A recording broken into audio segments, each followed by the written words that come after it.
Valentine's season. Treat your special someone to an evening you'll never forget.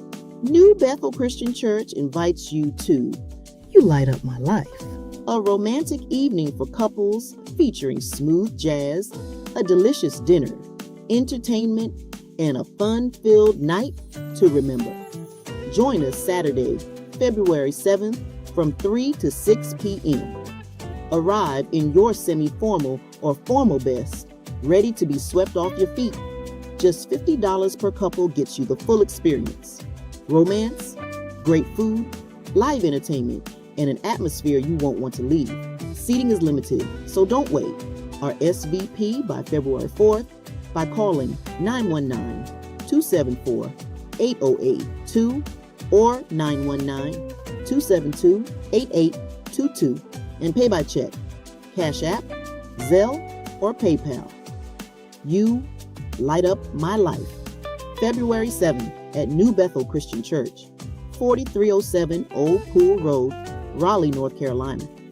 Because love deserves to be celebrated. Grab your friends and get ready for movie night.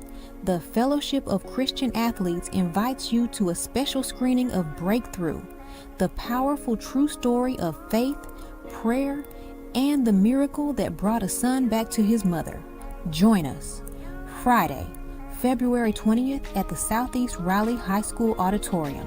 Doors open at 5:30 and the film starts at 6 p.m. Entry is free, and the first 50 people through the door get a free snack, compliments of FCA. Concessions will be available, so bring some cash and get ready for popcorn, good vibes, and an unforgettable movie experience. Get there early. Grab your free snack. Invite a friend. FCA Movie Night, Friday, February 20th, Southeast Raleigh High School. Be there.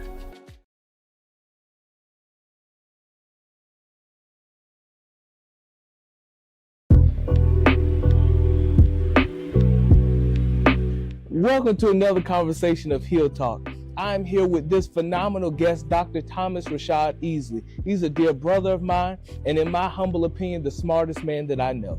He has his bachelor's degree from Alabama A&M, his master's degree from Iowa State. He was a professor at NC State for 13 and a half years, and even pastored a church on campus for 4 years. He was a dean at Yale from 2018 to 2021. He started his own company focusing on diversity, his very own music label, and he's here to have this wonderful conversation with us. Welcome, Dr. Easley. How do you feel? I'm impressed. You know, I'm impressed by how you said that. I was just at one thing. I also got my doctorate at while I was at NC State. Okay, yes, sir. But I'm impressed. I've always been impressed with you since I met you. So I'm impressed with how you do that, how you can, roll off of the dome, as we say, your papa, yes, sir. Top of the head. And I'm just moved. I know you've heard this before. I know you have because I heard people say it to you. But I get why people are actually impressed with you. Yes, sir. Okay. It's not common to find young male or female, that is so I'm gonna say SOULED, sold out. Yes, sir. God. But see, so that's unique. But here's what makes you more even unique. You have become, and I mean this, and I'm not just saying this here, because I've told other people, because I've shared the podcast, you're one of the most brilliant ministers or reverends that I know. Wow. Thank you. Because but as I said in the comment on the podcast, on the podcast episode, I said, he's wise beyond his years. Yes, sir. But he's willing to allow himself to feel and engage cross-generationally. Yes, sir. Because you understanding there's something for you to get from everybody, which I think is why you're so open. Yes, sir. And I just think that is what Jesus was like in the Bible, and so many other prophets were like. That's Amen. why people ran to him. So I appreciate it, but I'm impressed watching you. So thank you. So we both impressed with each other. So we just gonna be complimenting back. Yes, sir. Absolutely. That's normally what our conversations are, and then Basically. one of us gets shocked by something one of us said. It's like an oh my gosh moment. Yes, sir. But Dr. Easley, if you don't mind, let's start talking about your upbringing. All right. Born in Alabama, raised in Alabama by your grandparents. What? Can I say it like this? Because no, you are right. No, you're right. Birmingham, Alabama. That's my home, born and raised. I'm fortunate that I grew up in what I would really kind of say like a 4-parent, Yes, sir. house, because I had my mom and my dad, and I still do, fortunately, they're still with us. And then my mom's parents, because I never got to meet my Paternal father's mother and father. Yes, sir. So I was raised by Calvin and Ida. Okay, and so I say I'm definitely an elder at heart. Yes, sir. And then, but I was, I like to say it this way: I was cultivated by my grandparents. I was raised by my parents. Amen. So the reason why I say cultivated, because I was with my grandparents, from like basically coming to the world really until my grandmother passed at 14. And that whole time I'm absorbing. She taught me how to cook. Yes, sir. She taught me how to take care of clothes. My grandma had a daycare, taught me how to take care of children. I knew how to change pampers before I was 5. Wow. My grandfather was a smooth daddy. he technically dressed better than my grandma. I think he dressed her actually. My grandfather was a man's man. Yes, sir. My grandmother was a lady's lady. So then you have them, and neither one of them were formally educated. They had to drop out of school when they were like, I think 4th grade or something like that. So that's why they technically were still the smartest people I know. Yes, sir. And Yes, I sir. want to pause right there when I say that. They were the smartest people I know. Yes, sir. Didn't finish in formalized education. Then I had my mom and my dad. And my mom, civil rights activist, so she raised me knowing our history. My mother was active in the civil rights movement. My father's from Nashville, Tennessee. He was caught up after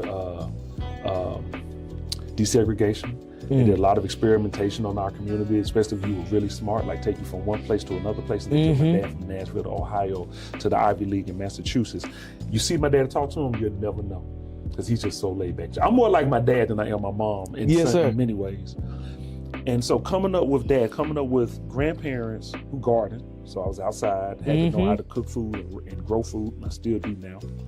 Coming up with a mother who's an educator, and then a father who was an engineer, and then a baby sister, who was 5 years younger than me. I prayed for her. I told her, I said, every year I pray for you, and then that's why she's like, just like my heart. We grew up in church all the time. My grandmother was a pianist. That was her career. Yes, sir. My grandmother never worked for nobody except for her mother. Amen. My grandmother was a pianist, and my grandfather worked, at the factory. My father engineered. My mom being an educator, so I was raised where education is really, yes, sir, paramount, and raised also fortunately raised where church was paramount. Okay, because that's where civil rights movement really absolutely itself. And then also raised where your community was paramount, because no matter what, that's the environment that takes care of you. So I'll say that's my upbringing. Let me just say a couple other things too. I was an Eagle Scout by the time I was 16.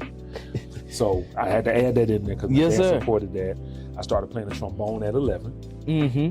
And I had long hair. I had a big hair. I had long hair in high school. So I think I had a good upbringing, but fortunately, because I grew up in the 80s and 90s when hip hop took off, Hollywood took off, I also grew up at a time when fame became this thing. Yes, sir. So I saw a lot. So growing up in that household with a lifelong educator, as you are yourself, yes, sir, an engineer, as you kind of are yourself as well with your forestry background.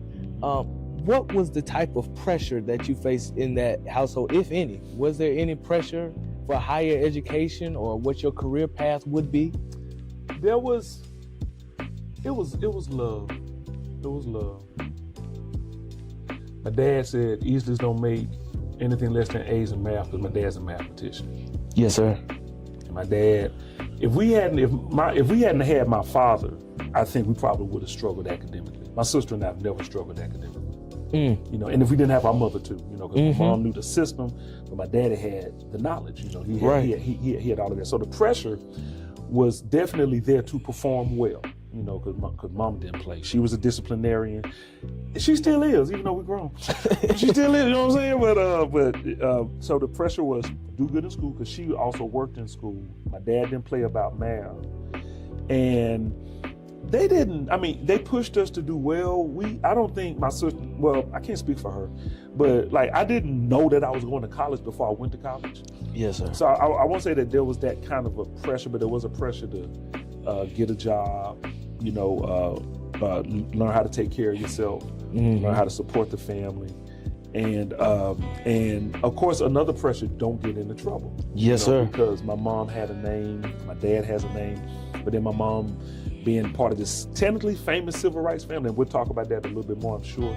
I couldn't, bring, dirt on our name. Our family is really known in Birmingham as well as in Atlanta. So I'm not gonna say pressure to be perfect, but definitely pressure to, represent. Yes, sir. And that's exactly where I was going next, to that civil rights activism of a household that you were in as well, with both your mom and father being civil rights activists. Yes. And I've noticed that children or younger people who know their history and know where they come from, and like you said, also raised, partly by their grandparents, they carry themselves differently. How did that, influence the way you carried yourself, say in your teenage years and your early adult years? Now it makes me rethink my first answer. Because I was a rebel too in high school. So remember I said I had long hair. Now my family didn't like that. They didn't like that a long beard. My family didn't like that. They would say, I look like a thug, which now you wouldn't say that because I'm like, well, actually go and look what a thug actually is. Most thugs don't look like what I look like actually. But there was so my grandmother was a business owner, my mother was a business owner. My grandma had like 3 businesses, and my mom had a boutique.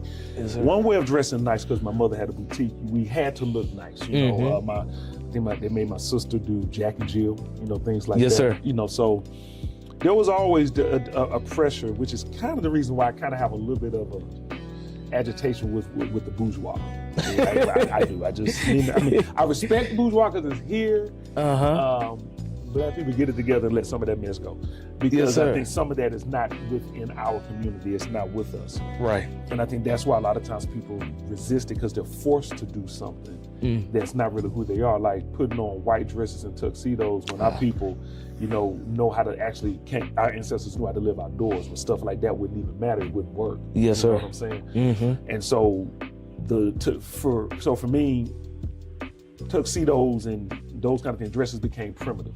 Whereas when I was coming up, they would say these other things were primitive. And I'm like, no, that's actually primitive. Because how does that actually help our people long term, especially knowing who we are? So yes, there was definitely pressure to do well. But here again, like I said earlier in our conversation before getting on camera, when people are doing something, you can show somebody else how to do it. That's so right. My mother helped me understand what it meant to dress well. My grandfather, even though he had dementia, when I was in high school, that man never looked bad. My grandfather always looked like he better stay at home. That's how good he looked. You know what I'm saying?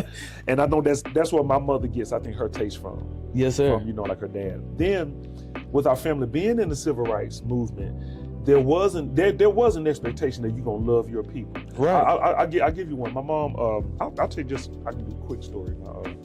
My mother and father, because they love education so much, enrolled me in a private Christian school way across town. So I live in North Birmingham, parents in Fairfield, but the school's in Vestavia. So it's like going from here in Wake to past Apex. Wow. Every day. Okay. And there wasn't a lot of black kids at the school either. Yes, sir. At the time. And by the time I only went there from age 4 to 8. So 4-year kindergarten to 3rd grade. There was so much of an impact that the school had on me. I'd be around my cousins saying, we're rich and you're poor. I'm different than you. Now, at this Christian school, they taught us in colors. That's one thing that they taught us. They kind of taught us like some of the Bible tenets in colors, like, red was the blood of Jesus, white, yes, sir.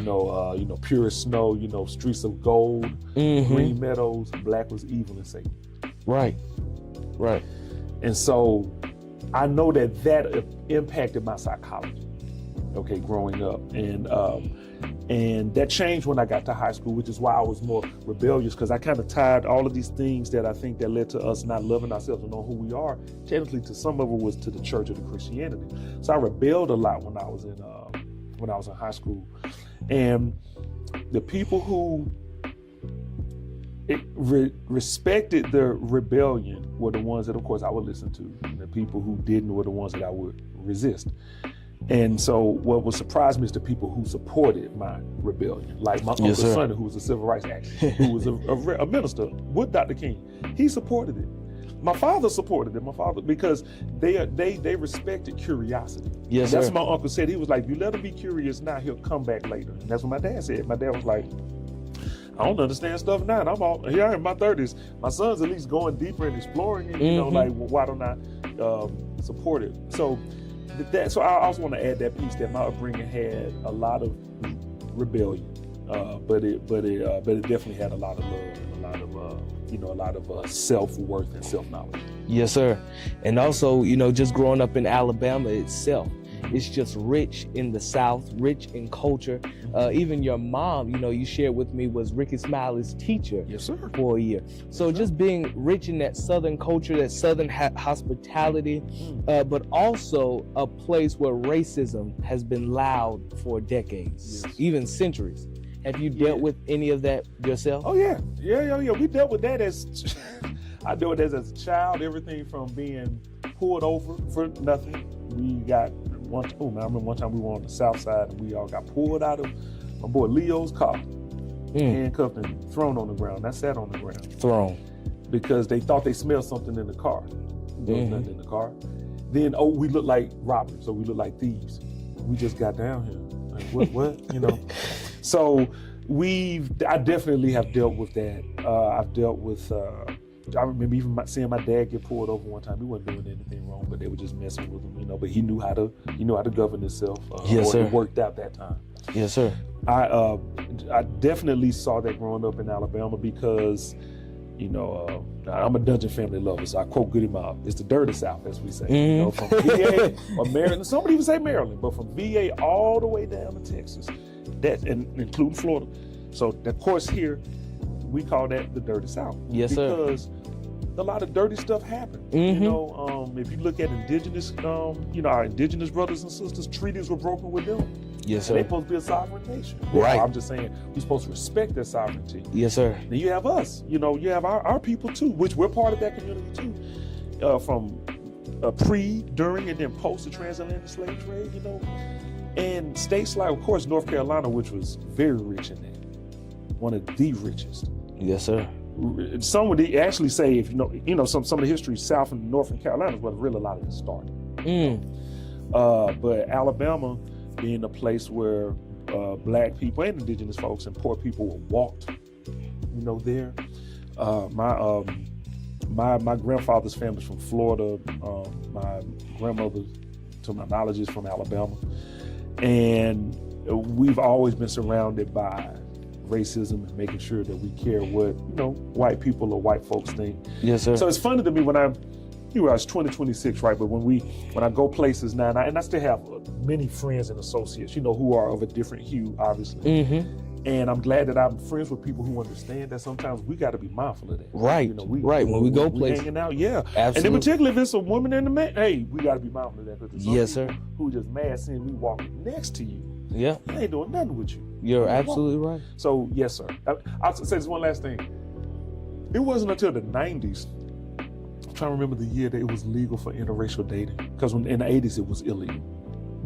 Wow. Yeah, it was illegal. I remember in Forsyth, Georgia, it didn't get legal to date interracially, I think, until 1999. The whole state. Now, keep this in mind. I know you heard of Brown versus Board of Education. Yes, sir. 1954. Why in 1978, schools still weren't desegregated in Charlotte, North Carolina. So progress takes a long time. Yes, sir. To take root and to germinate and germinate, then take root and grow. That's the nerd in me. But progress takes time. Yes. And but what I love about being from Alabama, we got a strong hold on this country. Now that's a good and a bad thing. And what I love about the South whether we talk musically, religiously, or civically, we got a strong hold on this country. Yes, sir. So yeah. Yes, sir.